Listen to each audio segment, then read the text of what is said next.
आप अगर physiotherapy treatment ले रहे हैं या आपको कहाँ है फिजियोथेरेपी ट्रीटमेंट लेने के लिए, तो आपको ये समझना बहुत ज़्यादा ज़रूरी है कि आप फिजियोथेरेपी ट्रीटमेंट ठीक होने के लिए ले रहे हैं या ठीक लगने के लिए। इन दोनों चीज़ों में बहुत ज़्यादा डिफरेंस है।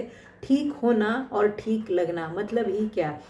ठीक लगना मतलब आपका जो सिम्टम है, दर्द है, पेन है, जस्ट उसकी ट्रीटमेंट हो गई। और ठीक होना मतलब कॉज, रूट कॉज के ऊपर काम करना। इन दोनों में डिफरेंस ये है क्योंकि फिजियोथेरेपी में जब ट्रीटमेंट लोग लेते हैं, खास करके बहुत सारे लोगों का एक्चुअली ट्रीटमेंट अप्रोच सिर्फ मशीन ट्रीटमेंट उनको बताया जाता है या जस्ट वो बोलते हैं कि हमें मशीन ट्रीटमेंट लेना है। फिजियोथेरेपी में बहुत सारे अलग अलग मशीन्स अवेलेबल है, IFT, टेंस, अल्ट्रासाउंड, डायथर्मी या ट्रैक्शन, और ये लिस्ट तो बंद नहीं होगी।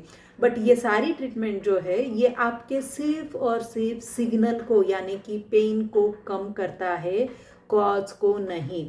और इसीलिए 4-5 दिन की मशीन ट्रीटमेंट लेके 2-4 एक्सरसाइज करना, हाथ पैर ऊपर नीचे करना, इससे होगा क्या? सिर्फ आपका सिम्टम ठीक होगा, प्रॉब्लम पूरी तरह से ठीक नहीं होगी क्योंकि कॉज के ऊपर काम ही नहीं किया है।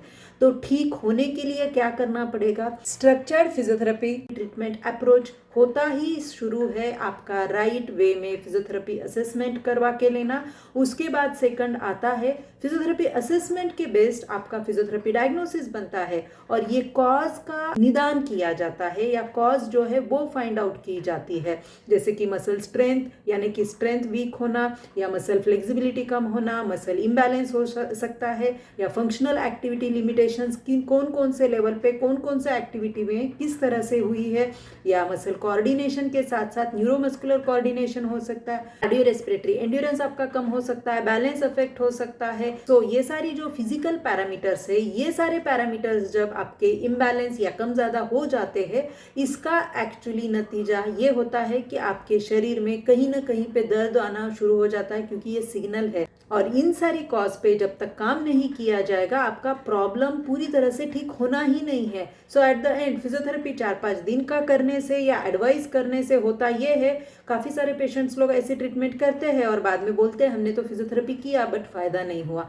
हमने तो फिजियोथेरेपी किया फिर से प्रॉब्लम रीअकर हो गई। और इसी तरह से जाने अनजाने में, इच्छा ना होते हुए भी लोग जो है medicine, injection, surgery, x-ray, MRI, इन सारी प्रॉब्लम्स या रादर दैन प्रॉब्लम डायरेक्शन जो है उनकी ट्रीटमेंट की चली जाती है और ना चाहते हुए भी सर्जरी के दरवाजे तक पहुंच जाते हैं। और इसीलिए अगर इन सारी प्रॉब्लम से अगर दूर रहना है तो कॉज को ट्रीट करना ज़रूरी है, और अगर कॉज को ट्रीट करना है तो ठीक होने की ट्रीटमेंट कोर्स करना होगा क्योंकि 4-5 दिन में जो है कोई भी प्रॉब्लम ठीक नहीं हो सकती है।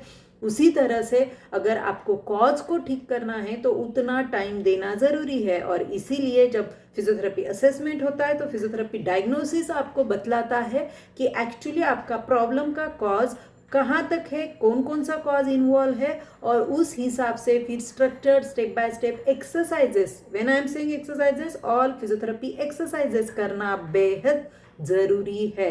तभी जाके आप बोल सकते हैं कि मैंने फिजियोथेरेपी ट्रीटमेंट किया ठीक होने के लिए। अदरवाइज ठीक लगने के लिए तो काफ़ी सारे मशीन्स ट्रीटमेंट है, मेडिसिन्स है, इंजेक्शंस है, घरगुती उपचार तो हर कोई करता ही है। मेडिसिन्स के अलावा कुछ स्प्रे ऑइंटमेंट लगा के, बेड रेस्ट करके या कुछ एक्टिविटी कम करके। सो ये एक्चुअली सोल्यूशन नहीं है। सो राइट सोल्यूशन है ठीक होना और उसके लिए कॉज को ठीक करना ज़रूरी है। सो अगर आपको आपकी कोई भी फिजिकल हेल्थ रिलेटेड प्रॉब्लम है या इनफैक्ट अगर आपको कोई भी ट्रीटमेंट के लिए फिजियोथेरेपी ट्रीटमेंट बताई गई है तो प्लीज़ पहले फिजियोथेरेपी असेसमेंट कीजिए, फिजियोथेरेपी डायग्नोसिस करके फिजियोथेरेपी ट्रीटमेंट कोर्स प्रॉपरली शुरू कीजिए।